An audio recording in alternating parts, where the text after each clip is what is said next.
hatiku, apakah ku sungguh mengasihimu, Yesus? Kau yang Maha Tahu dan menilai hidupku, tak ada yang tersembunyi bagimu.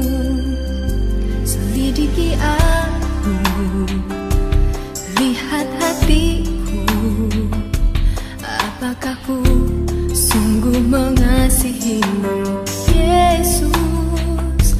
Kau yang Maha Tahu dan menilai hidupku, tak ada yang tersembunyi bagimu.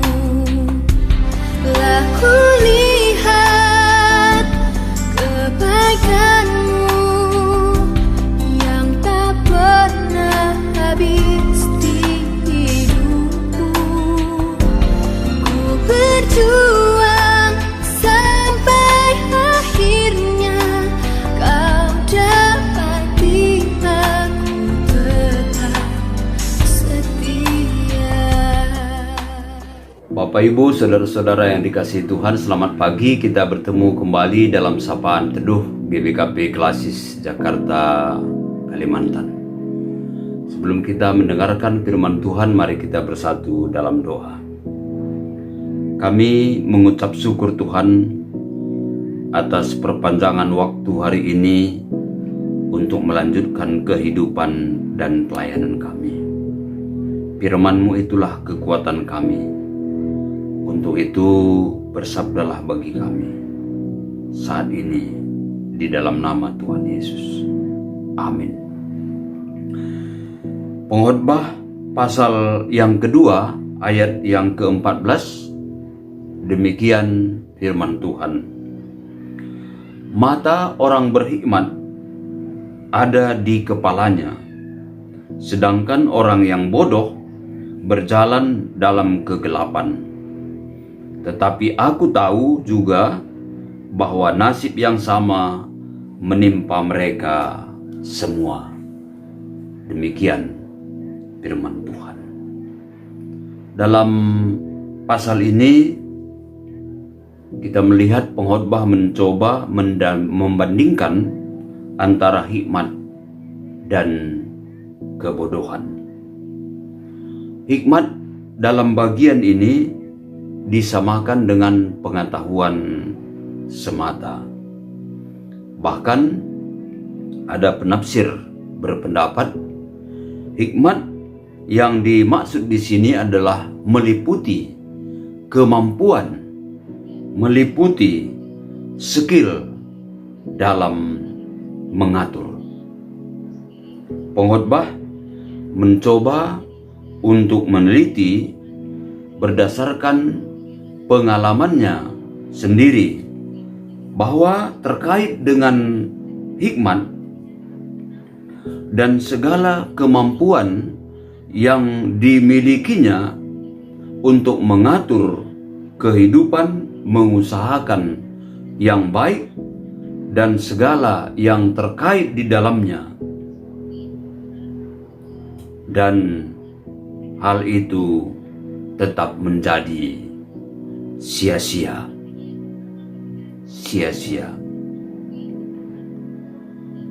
Demikian juga kebodohan. Pengkhotbah dalam usaha meneliti hal ini juga berpendapat sama. Bahkan memang kebodohan lebih rendah dari hikmat, karena kebodohan membuat orang tersandung karena berjalan dalam kegelapan. Saudara yang dikasihi Tuhan, ada kesan pengkhotbah menyesali telah menjadi orang yang beriman. Kalau kita bandingkan ayat yang ke-15. Mengapa? Karena baik orang berhikmat maupun orang bodoh akan mengalami nasib sama, yaitu mengalami kematian. Saat manusia mati, baik orang yang beriman maupun orang bodoh, tidak ada lagi yang dapat dibanggakan. Inilah yang membawa perenungan pengkhotbah,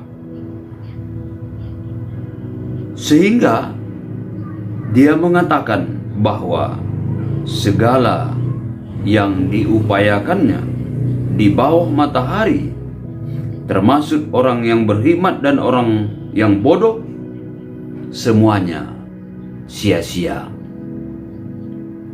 Jadi berbicara masalah kesia-siaan. Penafsir Alkitab menuliskan bahwa kitab pengkhotbah disebut adalah kitab menjaring angin, suatu pekerjaan yang sia-sia, semuanya sia-sia. Saudara yang dikasihi Tuhan, beranjak dari pemahaman pengkhotbah ini, pengkhotbah walaupun kita melihat seolah-olah ada kekecewaan, tetapi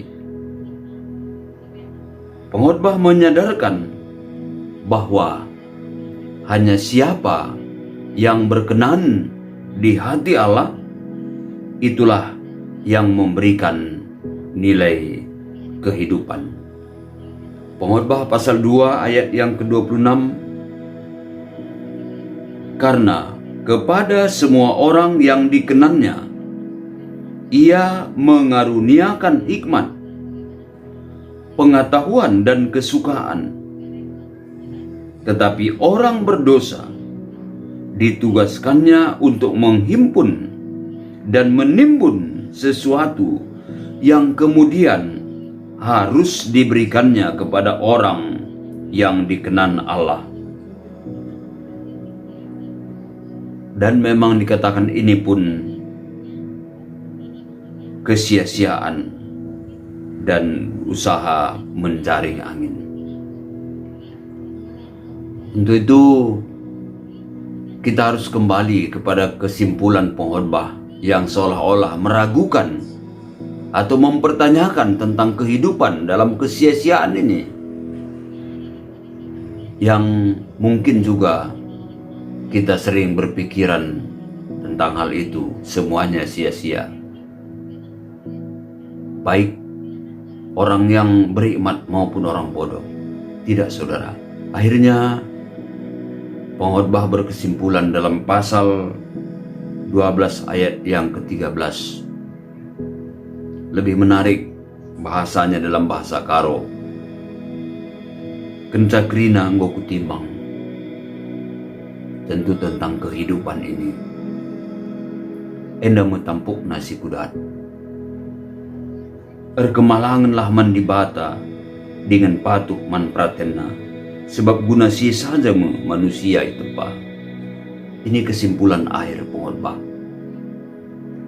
Walaupun dia berbicara masalah kesia-siaan, tapi akhirnya dia mengakui bahwa tujuan dari kehidupan ini, apapun yang terjadi dalam situasi apapun, kita harus tetap takut akan Tuhan. Amin. Kita berdoa. Syukur Tuhan atas firman-Mu yang mengingatkan kami dalam segala situasi kehidupan kami. Biarlah kami tetap tertuju hanya kepada Tuhan, takut akan kebenaran firman-Mu. Saat ini hamba-Mu berdoa buat majelis jemaat GBKP Runggun Cibinong.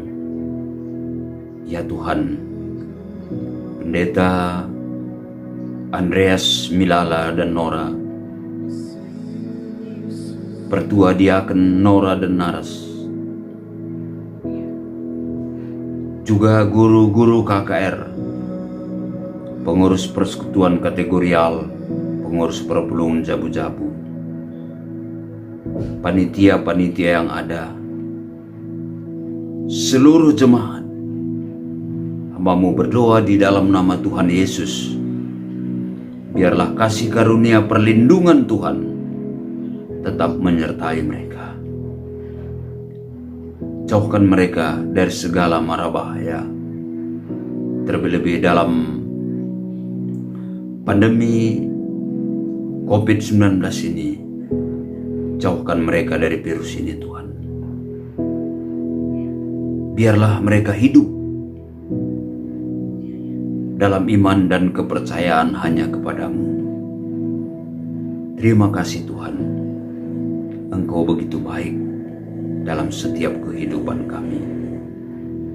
Biarlah damai sejahtera yang datangnya dari surga, yang tidak pernah kami pikirkan, itu nyata dalam setiap kehidupan kami.